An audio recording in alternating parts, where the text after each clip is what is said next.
नमस्कार दोस्तों, the council online platform पर आप सभी का स्वागत है। तो आपने देखा पिछले कई दिनों से लगातार आपके सामने वीडियो आ रहा है और हमने पहले दिन ही कहा था कि अभी कुछ दिनों तक इतिहास की वीडियो पढ़ेंगे। कोशिश हमारी ये है कि इतिहास का एक सेक्शन, कम से कम एक सेक्शन डाल दिया जाए, तो फिर अन्य चीज़ों पर हम काम करेंगे। तो आज जो हमारा टॉपिक होगा वह प्राचीन भारत के पहले टॉपिक पाषाण काल और उस पाषाण काल का अंतिम टॉपिक नवपाषाण काल। इसके पहले आपने पूरा पाषाण काल, मध्य पाषाण काल, इन दो कालों को देखा। पिछले दो क्लास में इन दो चीज़ों को हमने बताया था। अब आज हम इस पाषाण काल का अंतिम टॉपिक नवपाषाण काल को देखेंगे।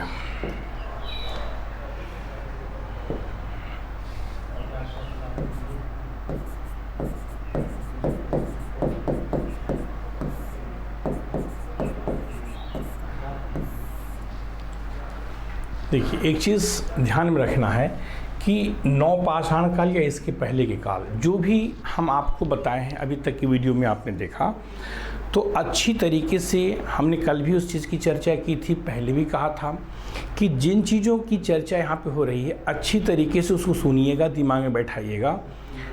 इसलिए कि चाहे वो यूपीएससी का एग्ज़ाम हो, चाहे किसी भी स्टेट सर्विसेज का, उत्तर प्रदेश पीसीएस, मध्य प्रदेश पीसीएस, छत्तीसगढ़, राजस्थान, बिहार, ठीक है, उत्तराखंड, कहीं के पीसीएस के एग्ज़ाम में आप देखेंगे तो इस टॉपिक से जो प्रश्न पूछे गए हैं, तो जो क्लास में अभी मैं चर्चा करता हूँ उसी के इर्द गिर्द वो प्रश्न रहते हैं।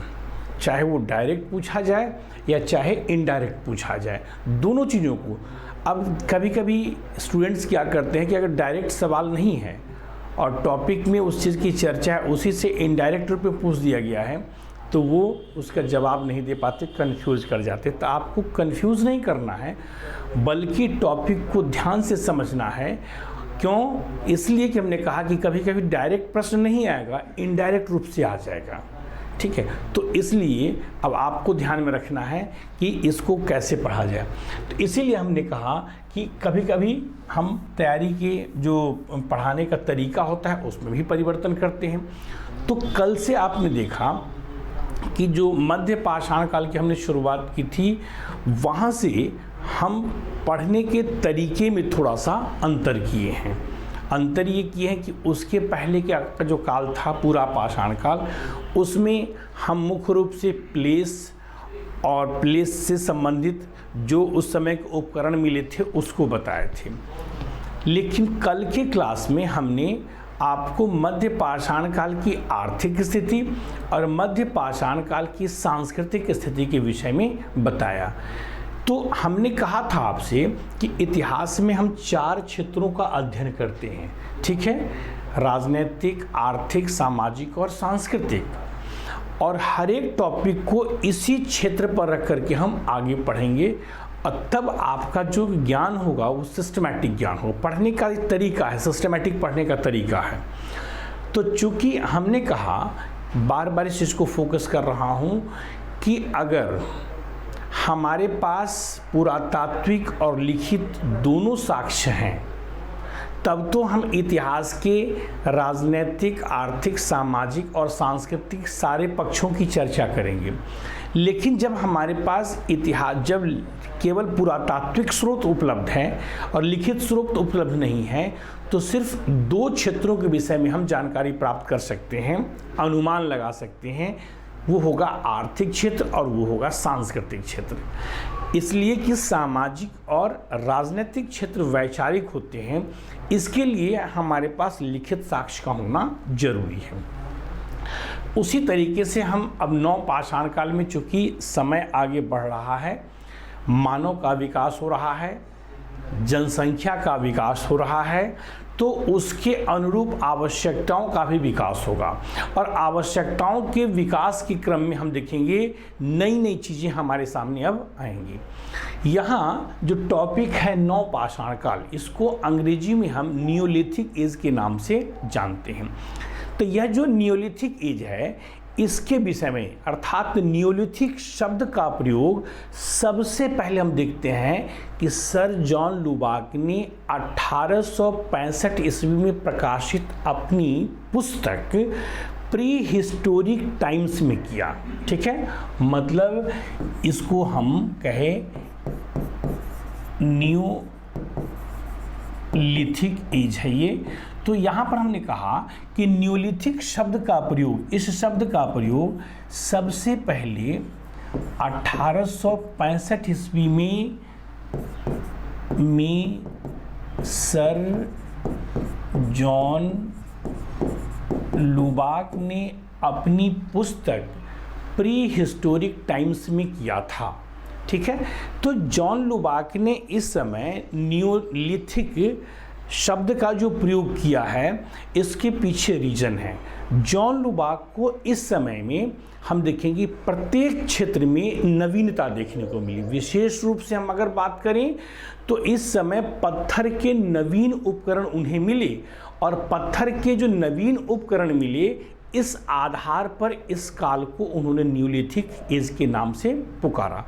तो इस समय चूंकि पत्थर के उपकरण में नवीनता देखने को मिली, और इसी नवीनता के आधार पर उन्होंने क्या किया कि एक कालखंड की चर्चा किया, जिसको न्यूलिथिक एज के नाम से हम जानते हैं।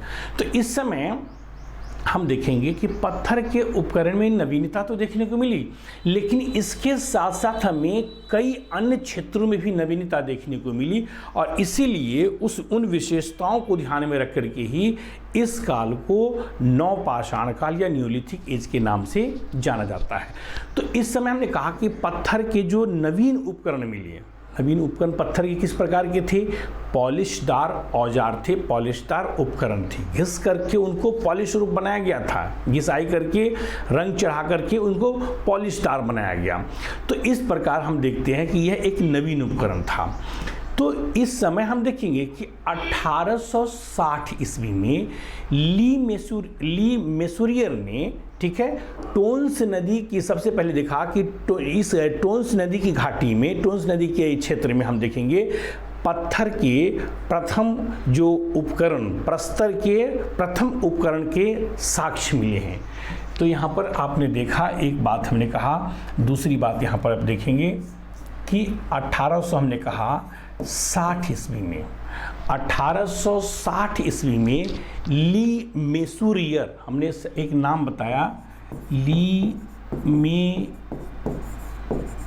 मेसुरियर को, ठीक है, टोन्स नदी के क्षेत्र में नवीन, इस काल के नवीन उपकरण के हमें साक्ष्य मिले हैं। प्रथम प्रस्तर उपकरण के हमें क्या मिले हैं? साक्ष्य मिले, और इसीलिए इस काल को हम नवपाषाण काल के नाम से जानते हैं। तो ली मेसुरियर को कहा जाता है ने इस काल का प्रथम उपकरण टोन्स नदी के क्षेत्र में पाया था। तो यहाँ पर आपने एक बात को देखा, सबसे पहले हम डिफाइन किए नियोलिथिक शब्द का, कि इस शब्द का प्रयोग सबसे पहले 1865 में सर जॉन लुबाक ने किया था। ठीक है, यहाँ तक हो गया। अब देखिए, अब देखेंगे जो पढ़ने का तरीका है, हमने पहले भी कल भी बताया था जो तरीकों, उन देखेंगे सब उस तरीके को, कि सबसे पहले हम देखेंगे इसके काल की चर्चा हम करेंगे, फिर हम इस काल की विशेषताओं की चर्चा करेंगे, ठीक है, फिर हम इस काल में जो उपकरण मिले, जो साक्ष्य मिले हैं, किन किन क्षेत्रों से मिले हैं, अर्थात इस काल का विस्तार किन किन क्षेत्रों में था, इसको देखेंगे। तो इसका मतलब हम क्षेत्र को हम विस्तार के रूप में देखेंगे। और दूसरी बात, नवपाषाण काल की स्थिति में हम चर्चा करेंगे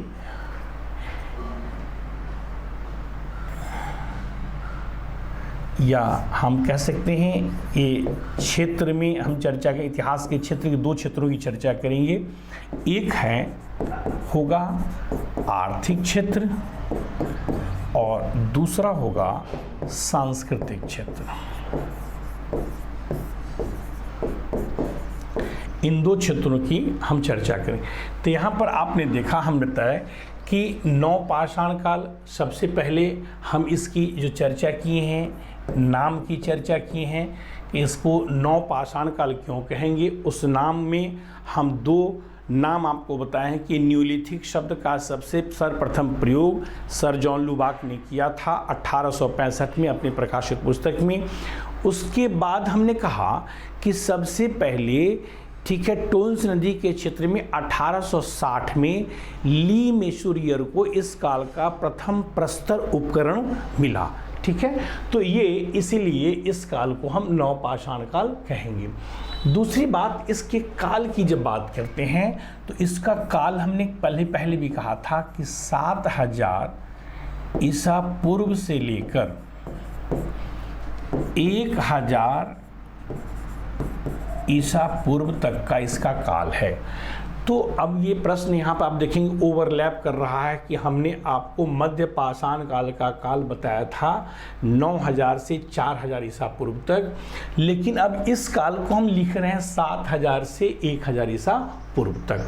तो यहाँ पर देखिए, जब भी पुरातात्विक साक्ष्य के आधार पर इतिहास को लिखा जाता है तो काल के निर्धारण में ये समस्या आती है, और वो समस्या यहाँ भी विद्यमान है।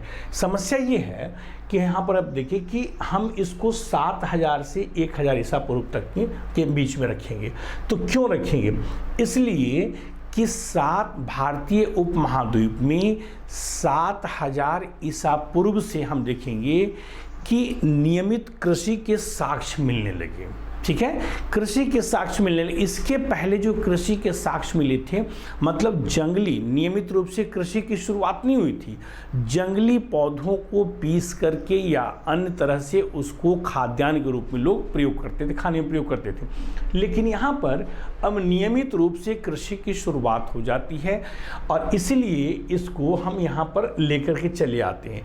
लेकिन इसको हम दूसरे एंगल से भी समझेंगे कि यद्यपि 7000 ईसा पूर्व में, ठीक है, भारत में कृषि के क्षेत्र में हमें एक नवीनता देखने को मिली, लेकिन कह सकते हैं कि 4000 ईसा पूर्व से नवपाषाण काल के नियमित रूप से वृहद पैमाने पर सारे प्रमाण और साक्ष्य मिलने शुरू हो जाते हैं। तो कुछ विद्वान ने इस काल को 4000 से लेकर के 1000 ईसा पूर्व में भी रखा है। लेकिन अधिकांश विद्वान, जो हमें साक्ष्य मिला मेहरगढ़ में, जो साक्ष्य मिला हमें कोल्डिहवा में, अभी चर्चा आगे करेंगे, उसके आधार पर इस काल को 7000 से लेकर के 1000 ईसा पूर्व के बीच में रखते हैं। अब देखिए, यहाँ पर दूसरी बात, इसके आगे की बात हम करेंगे कि इस नवपाषाण काल की विशेषताएं क्या थी। सबसे महत्वपूर्ण बात कि विशेषताएं क्या थी, तो उसमें देखेंगे कि पहली विशेषता कि इस काल में, नवपाषाण काल में, हम देखेंगे कि पॉलिशदार पत्थर के उपकरण मिले। पत्थर के उपकरण मिले नवपाषाण काल में, पॉलिशदार पत्थर के उपकरण मिले हैं। दूसरी बात कि नवपाषाण काल में, इसके पहले पत्थर के उपकरण थे पॉलिश्ड नहीं थे। ठीक है, अभी जो पत्थर के उपकरण मिले हैं वो पॉलिशदार मिले हैं। दूसरी बात कि इस काल में कृषि अर्थव्यवस्था की शुरुआत हुई। कृषि अर्थव्यवस्था की शुरुआत हुई। इस समय जब कृषि अर्थव्यवस्था की इस समय में देखते हैं शुरुआत होती है। इसके पहले जो हमने कहा था मध्य पाषाण काल में, वह जो कृषि थी वो जंगली कृषि थी। अब वो उसी जंगली कृषि को लोगों ने क्या किया, जंगली पौधे उगते थे, जंगली फसल, उस समय जंगली अनाज होता था। अब उसी को इन लोगों ने क्या किया कि मतलब नियमित रूप से कृषि का रूप दे दिया। तो कृषि अर्थव्यवस्था की शुरुआत में लोग कृषि कार्य करना शुरू कर दिए, गेहूं, जौ, चावल इत्यादि उपजाने लगे, कपास की खेती करने लगे। तो जाहिर सी बात है कि इसी से रिलेटेड है पशुपालन, तो पशुपालन की भी शुरुआत होगी।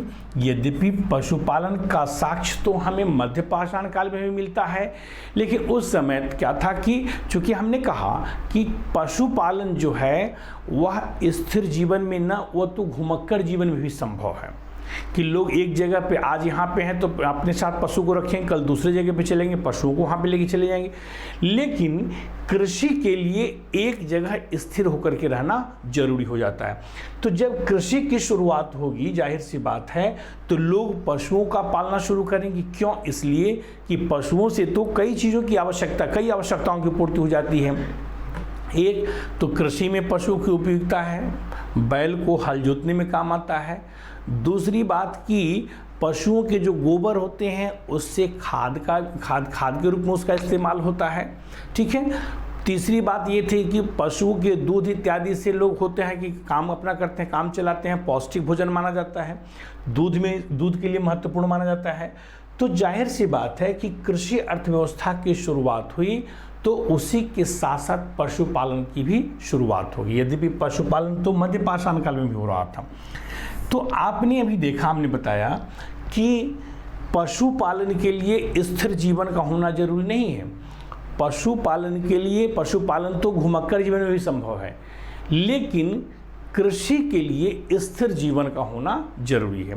तो जब कृषि अर्थव्यवस्था का विकास हुआ तो जाहिर सी बात है कि स्थिर जीवन की शुरुआत हुई। इसके पहले का जीवन घुमक्कड़ था, लेकिन अब स्थिर जीवन की शुरुआत हो जाती है। लोग घर बना करके एक जगह रहना शुरू कर देते हैं।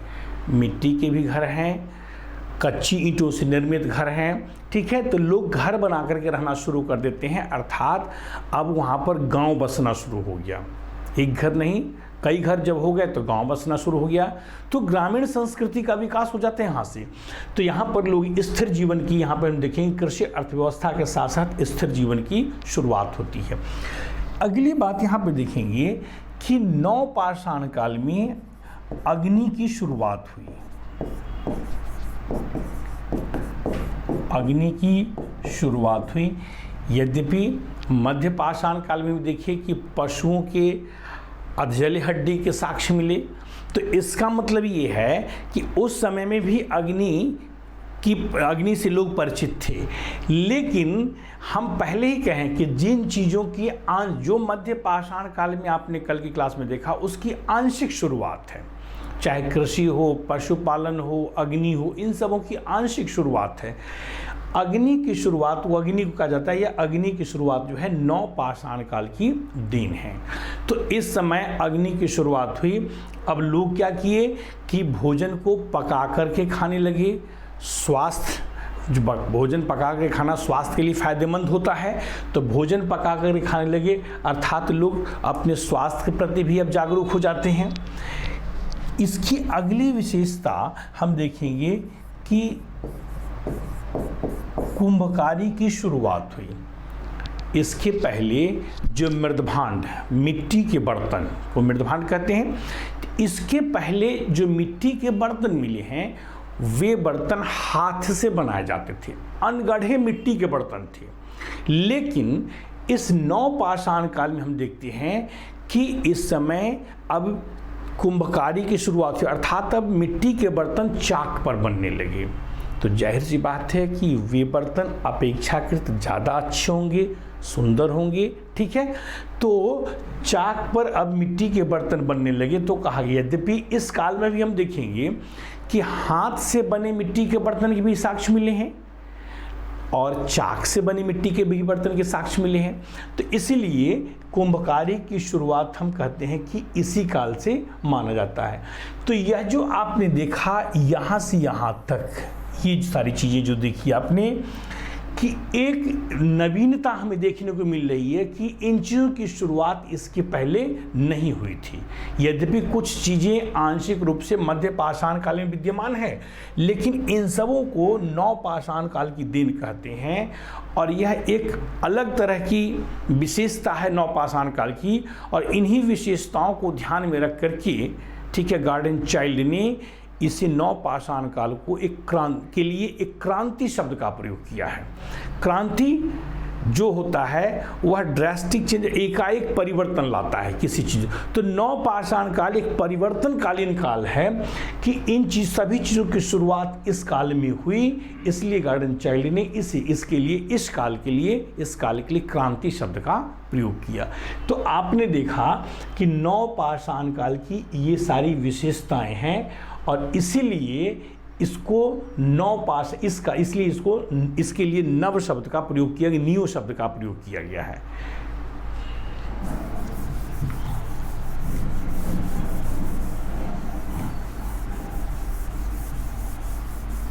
अब देखिए, अर्थात अब देखेंगे कि इस क्षेत्र के हम विस्तार की बात करें कि कहाँ किस किस क्षेत्र में, किन किन क्षेत्रों में इसका विस्तार हुआ है। ठीक है, तो विस्तार को हमने देखा कि इस 6 भागों में बांट करके पढ़ा जाता है।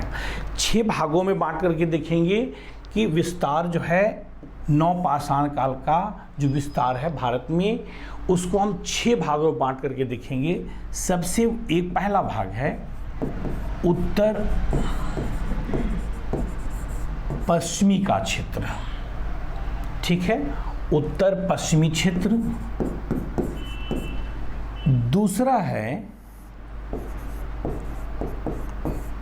उत्तरी क्षेत्र।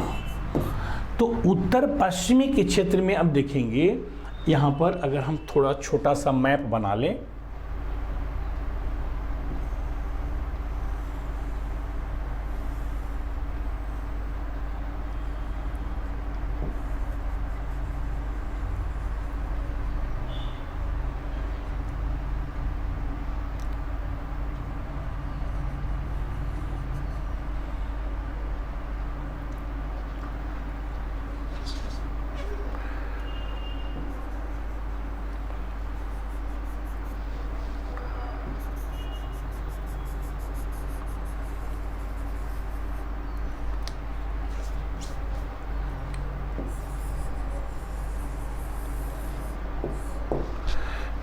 थोड़ा हमने पहले भी कहा था कि ये मैप जो होता है भूगोल विषय के जो टीचर होते हैं, इस मैप में वो एक्सपर्ट होते हैं।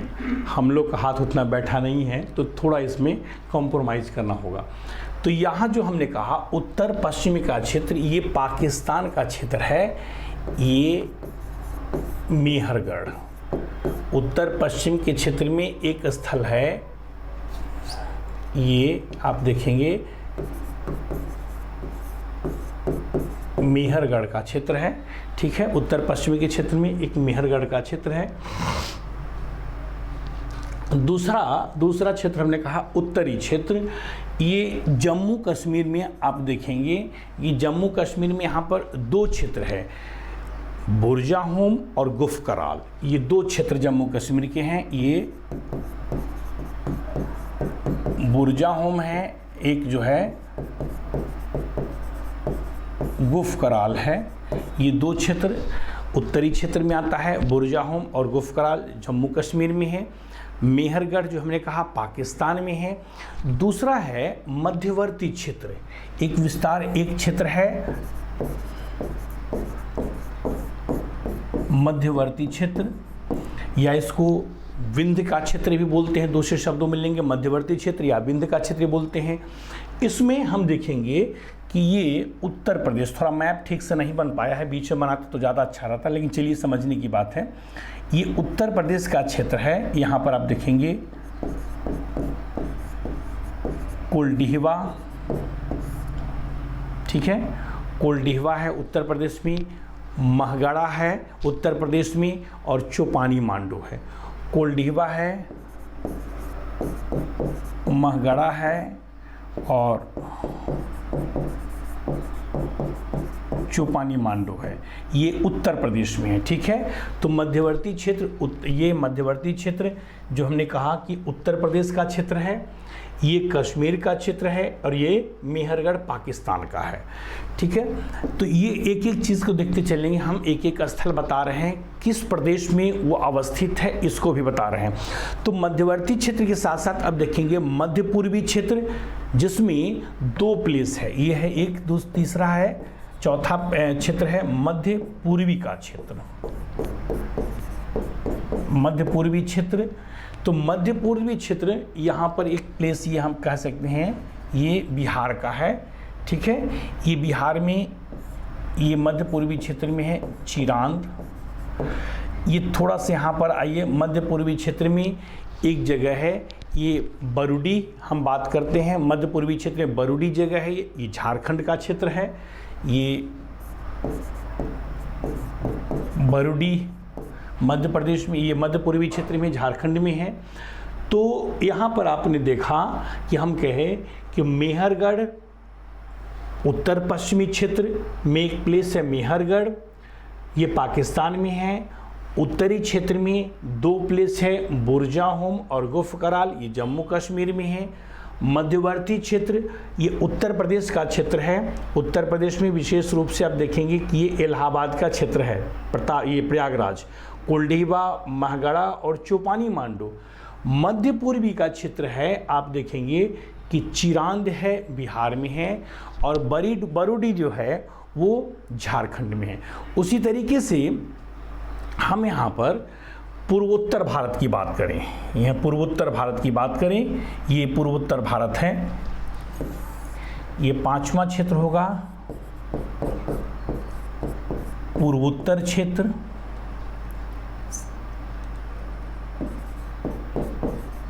पांचवा क्षेत्र है पूर्वोत्तर क्षेत्र, और पूर्वोत्तर क्षेत्र में एक प्लेस है सारूतारू। सारूतारू ये असम में है। ठीक है, पूर्वोत्तर क्षेत्र में एक प्लेस है सारूतारू जो कि असम में है। और उसके बाद है दक्षिणी भारत का क्षेत्र, इसको हम दक्षिणी क्षेत्र लिखेंगे। ठीक है, दक्षिणी क्षेत्र लिखेंगे। इसमें कर्नाटक राज्य में अवस्थित 3 क्षेत्रों की हम चर्चा करेंगे। ठीक है, कर्नाटक, पिकलीहल, संगनकल्लू और ब्रह्मगिरी कर्नाटक राज्य में है। ये यहाँ पर देखेंगे,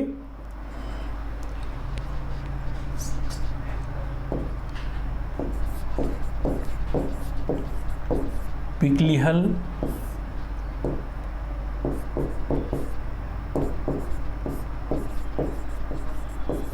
संगनकल्लू और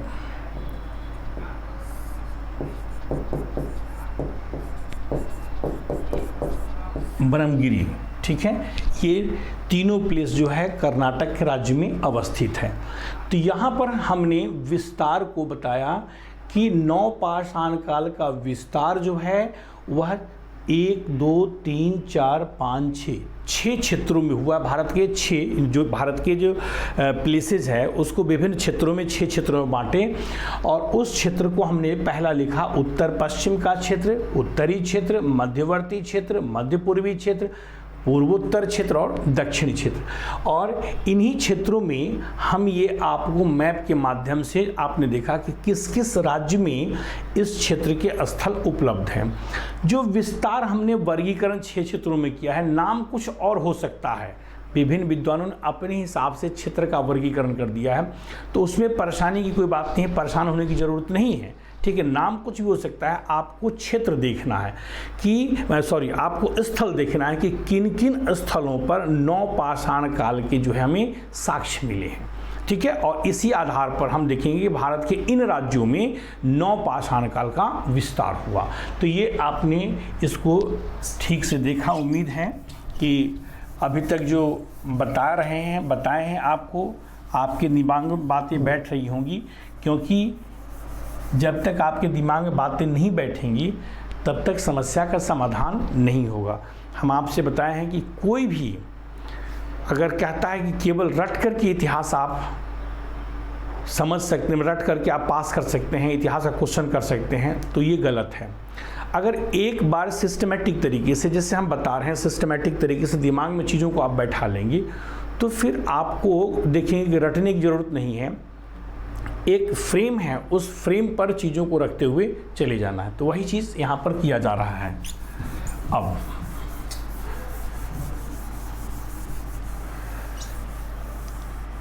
नौ पाषाण काल के जो इन चीज़ों को आपने देख लिया, तो अब इसकी एक जो महत्वपूर्ण बात है जिसकी चर्चा हम करते हैं, अब स्थिति की देखिए, आर्थिक स्थिति और सांस्कृतिक स्थिति, दो चीज़ों की हम चर्चा करेंगे।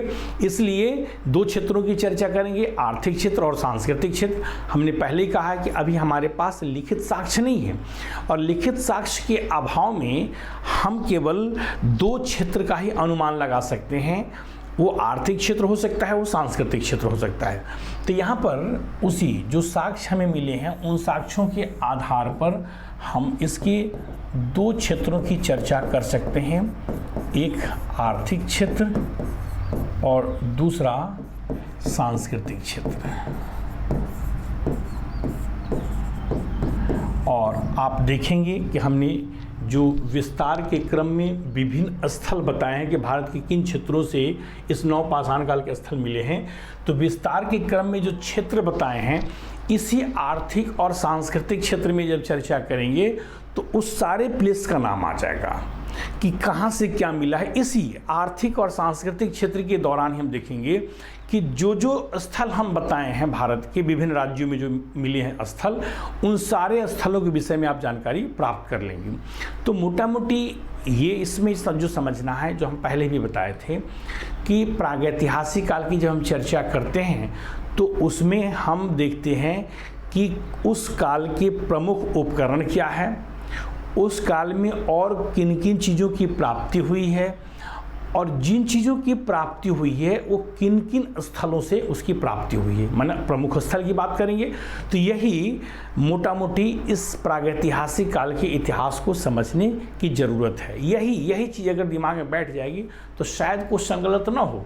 आप देखिएगा, मैं बार बार कहता हूँ, आपसे पहले भी कहा था कि जो टॉपिक आप पढ़ रहे हैं और जो क्वेश्चंस पास्ट ईयर में पूछे गए हैं विगत वर्षों में, वो चाहे संघ लोक सेवा आयोग के प्रश्न हो या विभिन्न राज्य स्तरीय जो एग्ज़ाम होते हैं उनके प्रश्न हो, आप जाके देखिएगा कि कमोबेश जो क्वेश्चन पूछे गए हैं, जो टॉपिक बताया जा रहा है, उसी के इर्द गिर्द है। छोटे एग्ज़ाम जो की तैयारी जो लोग भी कर रहे होंगे तो आप देखेंगे वहाँ भी क्वेश्चन आपको मिलेंगे। तो इतिहास में यही है कि अगर हम बेस से लेकर के ऊपर तक चलते हैं, छोटी बातों से लेकर के इसके कॉन्सेप्ट तक चलते हैं, फैक्ट से लेकर कॉन्सेप्ट तक अगर चलेंगे तो सभी एग्ज़ाम में जो प्रश्न पूछे जाते हैं वो इसके इर्द गिर्द ही रहेंगे। तो पढ़ाने का जो मेरा उद्देश्य है, जो तरीका है, वो यही है कि हम फैक्ट और कॉन्सेप्ट दोनों को लेकर के चलेंगे और दोनों को सम्मिलित रूप से जब आपको समझा देंगे तो कोई भी परीक्षा होगी उसमें प्रश्न गलत नहीं होंगे। तो आइए अब हम देखते हैं कि नौ पाषाण काल के आर्थिक क्षेत्र में किन किन चीज़ों की जानकारी हमें मिल रही है और सांस्कृतिक क्षेत्र में किन किन चीज़ों की जानकारी हमें मिल रही है। तो आर्थिक क्षेत्र में यहाँ पर फिर से हम तीन चीज़ों की चर्चा करेंगे, कृषि, पशुपालन और तीसरा होगा शिल्प एवं उद्योग। तो आर्थिक क्षेत्र को हम तीन क्षेत्रों में तीन भागों में बांट करके देखते हैं, प्राथमिक क्षेत्र, द्वितीय क्षेत्र और तृतीय क्षेत्र, प्राइमरी सेक्टर, सेकेंडरी सेक्टर और टर्सरी सेक्टर। तो प्राथमिक क्षेत्र में चर्चा हम इसलिए रिपीट कर रहे हैं, दोहराते चल रहे हैं इन चीज़ों को कि इसकी चर्चा हमने पहले किया है और फिर से हम बोल रहे हैं कि अगर आपके दिमाग से बातें निकल गई होंगी तो बार बार रिपीट करने से दिमाग में बातें बैठ जाएंगी। आर्थिक क्षेत्र में प्रथम क्षेत्र में कृषि पशुपालन आता है, ठीक है, कृषि पशुपालन है, प्राकृतिक संसाधन है। तो जो चीज़ उपलब्ध हमारे पास है, जो साक्ष्य उपलब्ध है, सिर्फ उसी की चर्चा करेंगे। और द्वितीय क्षेत्र में ठीक है। निर्माण संबंधी चीज़ों को हम पढ़ते हैं, अर्थात शिल्प एवं उद्योग के विषय में देखते हैं। तो इस समय जो निर्माण हुआ है उसको उद्योग में पढ़ेंगे, क्योंकि यहाँ पर हम देखते हैं कि व्यापार वाणिज्य का विकास नहीं हुआ है, परिवहन का विकास अभी नहीं हुआ है उस तरीके से, ठीक है। तो हम जब व्यापार वाणिज्य का विकास नहीं होगा तो जाहिर सी बात है उसकी चर्चा हम नहीं करेंगे। तो यहाँ पर हम पहले आते हैं कृषि पर, कि हमने कहा पहले विशेषताओं में कि नवपाषाण काल में कृषि अर्थव्यवस्था का विकास हुआ। तो कृषि अर्थव्यवस्था का विकास हुआ, इसका मतलब कृषि से संबंधित हमें हमारे पास साक्ष्य मिले। तो कृषि से संबंधित जो साक्ष्य मिले हैं, उस साक्ष्य में कृषि से संबंधित जो प्रमाण साक्ष्य मिले हैं उसमें सबसे पहला प्लेस आता है मेहरगढ़। मेहरगढ़, ठीक है। मेहरगढ़ से हम देखेंगे कि मेहरगढ़ से जो हमें साक्ष्य मिले हैं वो गेहूं एवं जौ के साक्ष्य मिले। मुख्य रूप से हमने कहा कि गेहूं एवं जौ के साक्ष्य मिले हैं, ठीक है। यद्यपि यहाँ पर कपास के भी साक्ष्य मिले, अंगूर के भी साक्ष्य मिले हैं मेहरगढ़ से, ठीक है।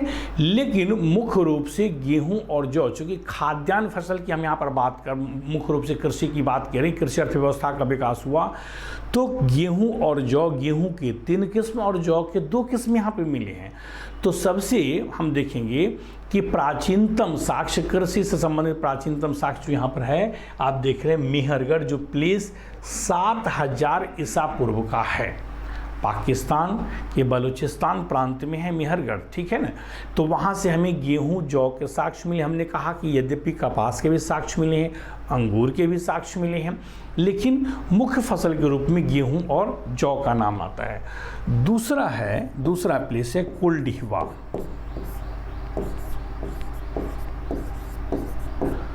अभी हमने बताया है, ठीक है, कुलडीहवा को मध्यवर्ती क्षेत्र में या विंध्य का क्षेत्र कहेंगे। ये कुलडीहवा आता है उत्तर प्रदेश में। तो कुलडीहवा उत्तर प्रदेश के प्रयागराज जिले में अवस्थित है कुलडीहवा। कुलडीहवा से हमें धान के साक्ष्य मिले हैं, यहाँ से ध्यान रखना है, यहाँ से हमें धान के साक्ष्य मिले हैं, अर्थात धान की भूसी, पुआल इत्यादि का साक्ष्य इस कुलडीहवा से मिला। इसका मतलब है कि यहाँ के लोग चावल के उत्पादन से, चावल से परिचित थे। यहाँ पर चावल की खेती होती थी कुलडीहवा में, ठीक है ना।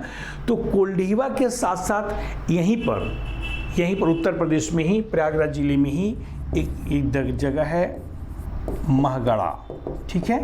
तो महगड़ा से हम देखेंगे कि महगड़ा से भी हमें धान के साक्ष्य मिले हैं। महगड़ा से भी, यहाँ से भी धान के साक्ष्य मिले हैं, जौ के साक्ष्य मिले हैं, दोनों साक्ष्य महगड़ा से धान एवं जौ के साक्ष्य हमें मिले हैं महगड़ा से। चौथा प्लेस है, यहाँ पर देखेंगे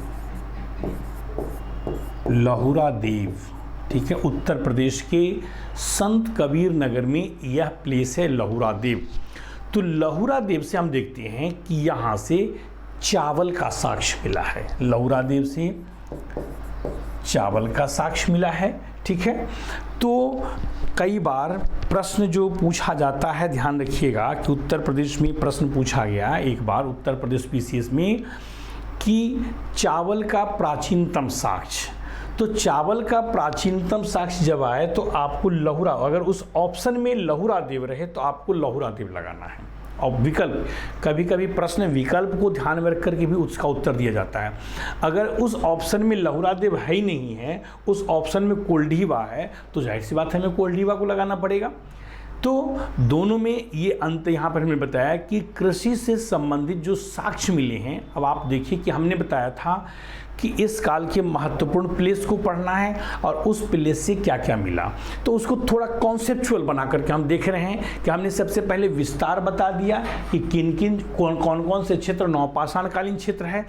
अब उसको आर्थिक और सांस्कृतिक क्षेत्र में बांट करके देखेंगे कि किन किन क्षेत्रों से कृषि से संबंधित साक्ष्य मिले और कहाँ से हमें पशुपालन का साक्ष्य मिला। तो यहाँ पे आपने देख लिया कि ये कृषि से संबंधित साक्ष्य इस क्षेत्र में मिले। दूसरा यहाँ पर आप देखेंगे पशुपालन आता है। इसमें हमने अभी बताया दक्षिणी क्षेत्र में, एक कर्नाटक में क्षेत्र है पिकलिहल, एक प्लेस है कर्नाटक में पिकलिहल, ठीक है। इस पिकलिहल से हमें पशुपालन का साक्ष्य मिलता है। गाय, बैल, बकरी, यहाँ से पिकलिहल से इन जानवरों के हमें साक्ष्य मिलते हैं। कौन कौन से हैं? गाय है, बैल है और बकरी है। यहाँ से हमें पिकलिहल के यहाँ से हमें इन जानवरों के साक्ष्य मिलते हैं। कहाँ से? पिकलिहल से। दूसरा है महगढ़ा। अभी आपने देखा उत्तर प्रदेश का प्लेस है महगढ़ा। इस महगढ़ा से गाय, बैल एवं हिरण के साक्ष्य मिले हैं, ठीक है। अर्थात यहाँ के लोग भी पशुपालन से परिचित थे। पिकलिहल जो कर्नाटक में है, यहाँ के लोग भी पशुपालन जानते थे।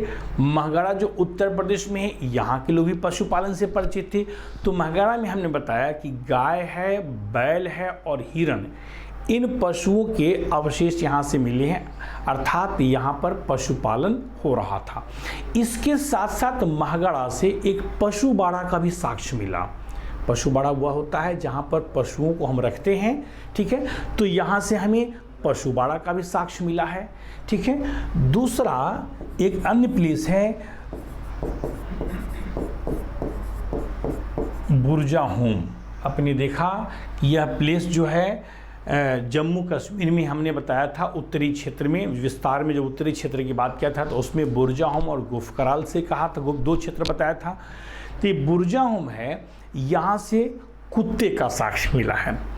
तो जो प्लेस है पिकलिहल, महगढ़ा, बुरजाहोम, यहाँ से विभिन्न प्रकार के पशुओं के साक्ष्य मिले। इसका मतलब इस काल के लोग पशुपालन से परिचित थे। हमने कहा कि पशुपालन की शुरुआत हुई। अब यहाँ पर शिल्प एक आता है आर्थिक क्षेत्र में, अगला क्षेत्र है शिल्प एवं उद्योग का। इसका मतलब ये है कि इस समय के लोग बर्तन बनाने की कला से परिचित थे, ठीक है। विभिन्न प्रकार के मिट्टी के बर्तन के साक्ष्य मिले। हमने बताया है कि कुंभकारी की शुरुआत भी इसी काल में होती है। तो कुंभकारी की शुरुआत इसी काल से होती है। जाहिर सी बात है ना कि आप देखें कि कृषि अर्थव्यवस्था का विकास हुआ, तो रिलेट करना है इसको कॉन्सेप्ट के आधार पर कि जब भी कृषि का विकास होगा तो साथ साथ उद्योग धंधों का भी विकास होगा। तो यहाँ पर जो निर्माण उद्योग बना है, अर्थात विभिन्न प्रकार के मिट्टी के बर्तन बनाए गए। कृषि के विकास से के लिए जरूरी था कि अब कृषि जनित चीज़ों के रख रखाव के लिए कोई पात्र होना चाहिए जिसमें हम रखेंगे अनाज को, तो मिट्टी का बर्तन बनाया गया। जब खाद्यान्न का विकास हुआ, अग्नि की शुरुआत हुई, लोग भोजन पका करके करना शुरू किए, तो विभिन्न प्रकार के छोटे बर्तन की भी आवश्यकता होगी। तो कृषि का विकास हुआ था। अनाज के रख रखाव के लिए रखने के लिए विभिन्न बर्तनों की आवश्यकता थी।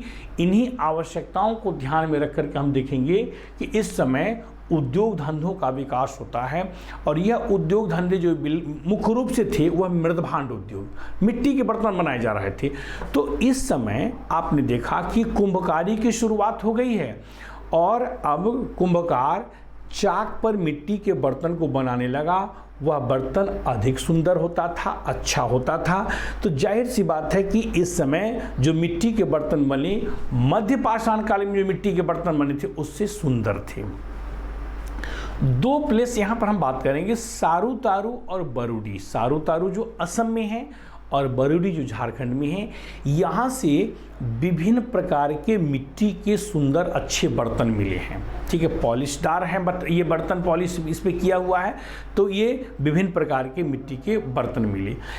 एक स्थल यहाँ पर आपने देखा है कि यहाँ पर जो चौपानी मांडो है, तो यहाँ से भी मिट्टी के बर्तन मिले, ठीक है। तो चौपानी मांडो से मिट्टी के बर्तन मिले थे, उत्तर प्रदेश में है, लेकिन वह अनगढ़ी मिट्टी के बर्तन थे। महगढ़ा से भी मिले हैं, लेकिन अनगढ़ी मतलब हाथ से निर्मित किया गया था।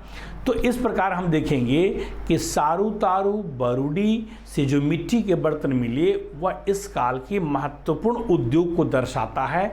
इस काल के शिल्प उद्योग अर्थात यहाँ पर अब मिट्टी के बर्तन बनाने का उद्योग लगा हुआ है। तो ये आपने देखा, हमने कहा कि मिट्टी के शिल्प उद्योग में विभिन्न प्रकार के मिट्टी के बर्तन बने थे और उसका जो साक्ष्य, जो प्रमाण हमें मिलता है वह सारूतारू से मिलता है और बरोडी से मिलता है।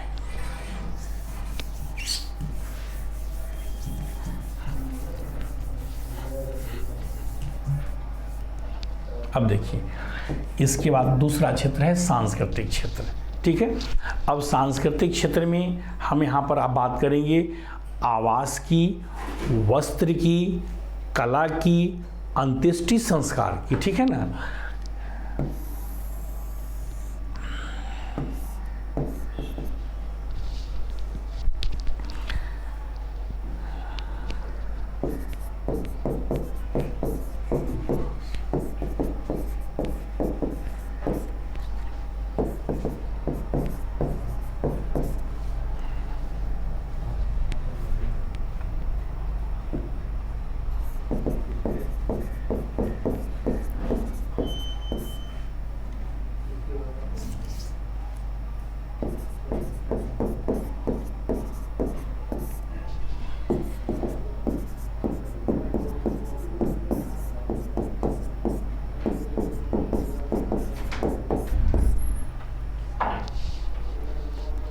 यहाँ पर जो चर्चा हम करेंगे आवास, वस्त्र, कला, मनोरंजन और अंतिम संस्कार।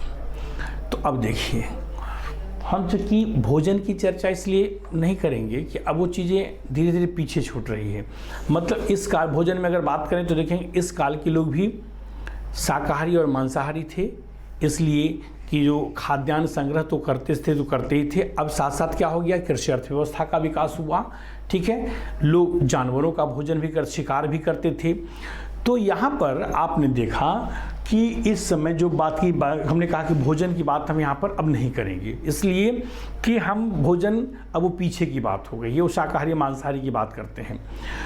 आवास में देखेंगे कि बुर्जा होम जो जम्मू कश्मीर उत्तरी क्षेत्र में दो प्लेस हमने जम्मू कश्मीर का बताया है, बुर्जा होम और गुफ कराल।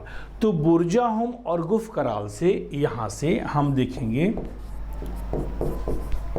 गर्तावास के साक्ष्य मिले। कहाँ कहाँ से, तो हमने कहा है बुर्जा होम और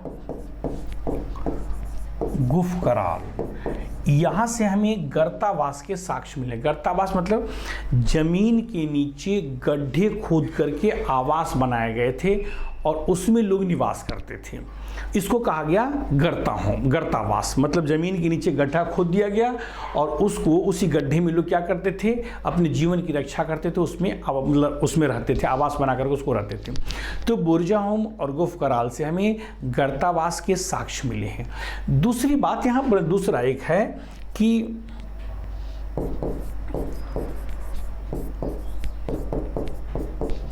मेहरगढ़,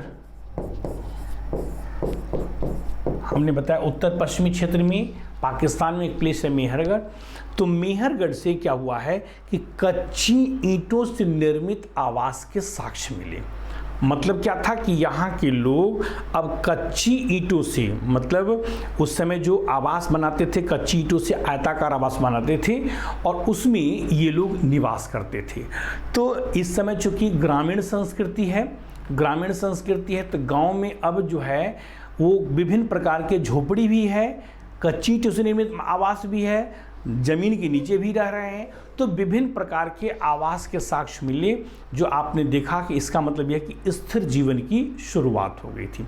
हमने नवपाषाण काल में कहा था कि विभिन्न नवीन उपकरण मिले, पॉलिशदार पत्थर के उपकरण मिले। तो कि पॉलिशदार पत्थर, यहाँ पर जो उपकरण थे वो आपने देखा जो मध्य पाषाण काल में जो उपकरण थे वही उपकरण यहाँ भी चल रहे हैं।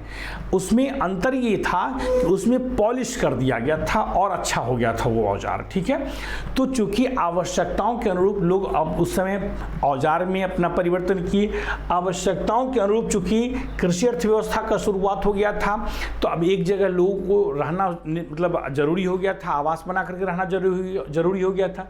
तो विभिन्न प्रकार के इस समय आवास के साक्ष्य मिले हैं। दूसरे यहाँ पर आप देखेंगे कि वस्त्र की बात करें, इस समय के लोग जो थे वो आप देखेंगे, पहले आपने देखा कि जानवरों को मारते थे और उसके खाल को वस्त्र के रूप में प्रयोग करते थे। तो जानवरों के यहाँ पर जो साक्ष्य मिला है हमें, तो कह सकते हैं कि जानवरों के खाल को लोग सील करके वस्त्र के रूप में प्रयोग करते थे। तो इसका जो साक्ष्य है हमें कि हड्डी की बनी सुई का साक्ष्य हमें चिरांद से मिला है। चिरांद प्लेस हमने बताया था कि बिहार में है। तो यहाँ पर वस्त्र के रूप में हम देखेंगे कि जानवरों के खाल का प्रयोग वस्त्र के रूप में करते थे। और इसको कैसे हम समझे, तो हमने कहा कि चिरांद जो बिहार में स्थित, तो वहाँ से हड्डी के सुई के साक्ष्य मिले। तो हड्डी से बनी सुई के साक्ष्य मिले, इसका मतलब ये है कि उस सुई का प्रयोग उस समय जानवरों के खाल की सिलाई के लिए लोग करते होंगे। ठीक है।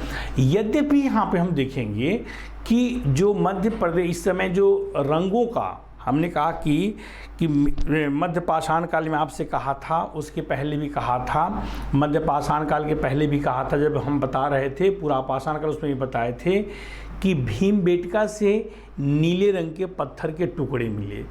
तो चूंकि उसके बाद से हम देखते हैं वहाँ पर क्या था कि भीमबेटका की गुफाओं में विभिन्न प्रकार की चित्रकारी मिली है। तो लोग रंग रोगन से परिचित हो गए थे, रंग बनाने लगे थे। और हमने अभी बताया है कि मेहरगढ़ से कपास के भी साक्ष्य मिले हैं। तो इससे भी निष्कर्ष विद्वानों ने निकाला कि यद्यपि वस्त्र में जानवरों के खाल का प्रयोग तो करते थे, लेकिन साथ साथ ये कपास से निर्मित वस्त्रों का भी प्रयोग करते होंगे। मतलब होंगे वाली बात समझ लीजिए, इसलिए कि विभिन्न प्रकार के साक्ष्य मिले, कपास के साक्ष्य मिले, रंग के साक्ष्य मिले, इस आधार पर कह दिया गया। लेकिन मुख्य रूप से जो वस्त्र इस समय के लोग पहनते थे वो जानवरों के खाल की सिलाई करके वस्त्र का प्रयोग ये लोग करते थे। ये आपने देखा, यहाँ पर हमने बताया कि इसके लिए एग्जाम्पल जो है आपको हमने दिया कि बिहार में एक प्लेस है चिरांद, वहाँ से ये साक्ष्य मिला। अब देखिए कला, इस समय के लोग कला से भी परिचित थे। जो चाक पर विभिन्न प्रकार के मिट्टी के बर्तन बनाए गए थे, उन बर्तनों पर कलाकारी थी, अर्थात उसको रंगा गया था। बर्तन अब अच्छे सुडौल बनने लगे, सुंदर बर्तन पहले जो बर्तन बनते थे हाथ से बनते थे, अनगढ़े बर्तन होते थे। अब चाक पर सुंदर बर्तनों का निर्माण हुआ और उन बर्तनों को विभिन्न रंगों से रंगा गया। यहाँ पर आप देखेंगे, ठीक है, कि कला में आपने एक चीज़ देखा कि मिट्टी के बर्तन को चाक पर बनाया जाता था। बुरजाहोम जो जम्मू कश्मीर का एक प्लेस है, तो बुरजाहोम से धूसर मृदभांड,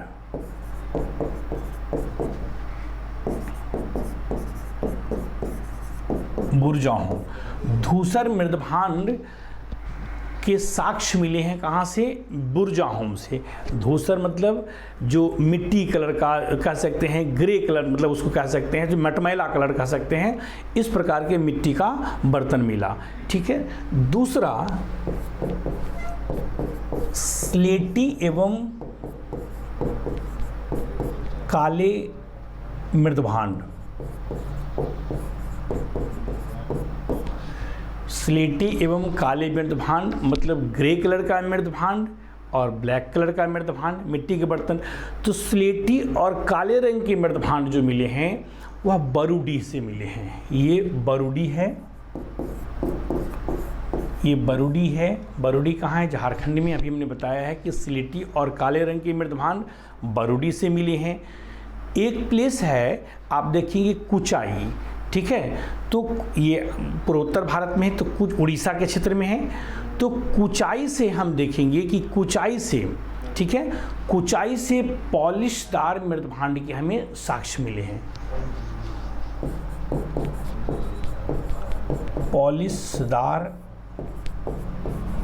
मृदभांड इसके साक्ष्य हमें कुचाई से मिले हैं। पॉलिशदार मृदभांड के साक्ष्य हमें कहाँ से मिले हैं? कुचाई से मिले हैं। तो ये जो आपने देखा कि नहीं, कुचाई से हमें पॉलिशदार पत्थर की कुल्हाड़ी के साक्ष्य मिले हैं कुचाई से। पॉलिश मृदभांड नहीं, पॉलिशदार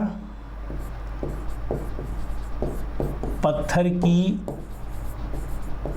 कुल्हाड़ी, ठीक है। यहाँ से जो कुल्हाड़ी का साक्ष्य मिला है वो पॉलिशदार है। तो पॉलिशदार पत्थर की कुल्हाड़ी का साक्ष्य जो है हमें कहाँ से मिला है? कुचाई से मिला है। तो ये विभिन्न प्रकार के जो आपने देखा मिट्टी के बर्तन, धूसर मृदभांड हम कह सकते हैं, धूसर रंग के मिट्टी के बर्तन, स्लेटी और काले रंग मतलब ग्रे कलर और ब्लैक कलर के जो मृदभांड मिले हैं बरूडी से मिले हैं। पॉलिशदार पत्थर की जो कुल्हाड़ी के साक्ष्य मिला है वो कुचाई से मिला है। तो इसका मतलब क्या हुआ? कला में क्यों किया इसको लिखा? कला में इसलिए लिखा कि जो कुल्हाड़ी मिला है उसको पॉलिश्ड है, वो कुल्हाड़ी पॉलिश्ड है। तो इसका मतलब यह है उस समय के लोग कलाकृति से परिचित थे। अब देखेंगे मनोरंजन में इस समय क्या है कि इस समय है आखेट करना, नृत्य करना। तो जो भीमबेटका की गुफाओं में जो चित्रित है, जो चित्र मिला है हमें, वहाँ से हम देखते हैं कि मनोरंजन के साक्ष्य मिलते हैं। विभिन्न प्रकार के नृत्य करते हुए भी साक्ष्य मिले हैं। दूसरी बात, जो शिकार करते हुए साक्ष्य मिले हैं। तो इसका मतलब उस समय के लोग मनोरंजन का भी काम करते थे, जो इन साक्ष्यों से हमें पता चलता है। ये सब सांस्कृतिक क्षेत्र है। अंत्येष्टि संस्कार, इसका मतलब इस समय चूँकि अंत्येष्टि संस्कार की शुरुआत तो पहले से ही हो गई है, तो जाहिर सी बात है आगे जब विकास होगा तो अंत्येष्टि संस्कार और अच्छे से करेंगे लोग। तो इस समय भी के लोग भी अंत्येष्टि संस्कार अर्थात अंतिम क्रिया से परिचित थे। जम्मू कश्मीर में एक प्लेस आता है, हमने बताया है आपको, बुरजाहोम, ठीक है। बुरजाहोम में जो कब्र का साक्ष्य मिला है उस कब्र में मालिक के साथ कुत्ते को दफनाया गया है। तो मालिक के साथ कुत्ते को दफनाया गया, इसका मतलब ये है कि उस समय के लोग भी अब जो है परलोक से परिचित थे, अगले जन्म से परिचित थे।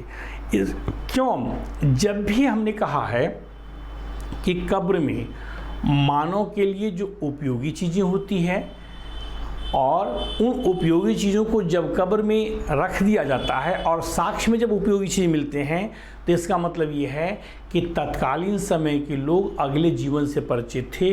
कुत्ता माना जाता है कि स्वामी भक्त होता है और वह अपने मालिक को अगले जन्म में भी उसी तरीके से स्वामी भक्ति दिखाएगा।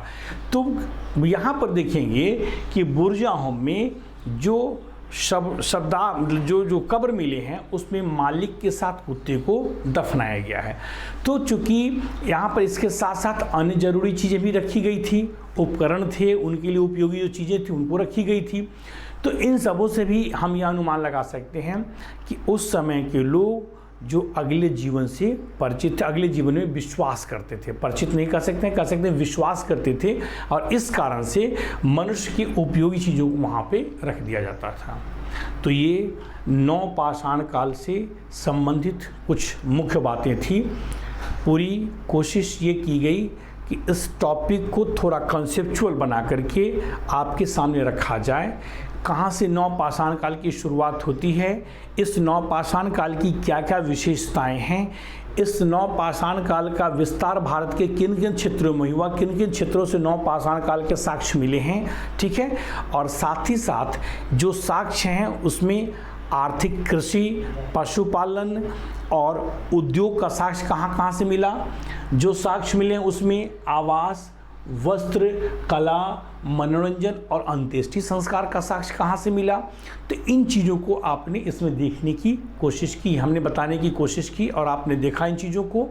आशा करते हैं कि समझ में बात आ गई होगी और बार बार इसको फोकस कर रहा हूँ कि सवाल जो पूछे जाएंगे, जो टॉपिक बताया जा रहा है उसी के इर्द गिर्द पूछे जाएंगे। आप पढ़ाई के दौरान जो पास्ट ईयर्स के क्वेश्चंस हैं उसको भी रखेंगे सामने में। हमने आपसे कहा है ना, पहले दिन ही कहा था कि पढ़ाई करने की तैयारी कैसे करेंगे। जो हमारा टॉपिक था जिस दिन हमने बताया था, उसमें ये बताए थे कि आप पढ़ाई के दौरान आपके टेबल पे, मेज पे सिलेबस होना चाहिए, विगत वर्षों के प्रश्न अनसॉल्व्ड पेपर जिसको कहते हैं वो होना चाहिए, ताकि आप ये देखते चलें कि जो हम पढ़ रहे हैं वो पिछले साल के जो प्रश्न हैं उन प्रश्नों से कुछ तालमेल हो रहा है कि नहीं हो रहा है, वहीं से प्रश्न पूछे जा रहे हैं या बाहर से पूछे जा रहे हैं। तो उसी तरीके से आप तैयारी करेंगे तो आपका काम क्या हो जाएगा, आसान हो जाएगा। तो हम आशा करते हैं कि इसके माध्यम से ये टॉपिक, इस वीडियो के माध्यम से ये टॉपिक आप अच्छी तरीके से समझ गए होंगे या फिर सुन करके समझ जाएंगे।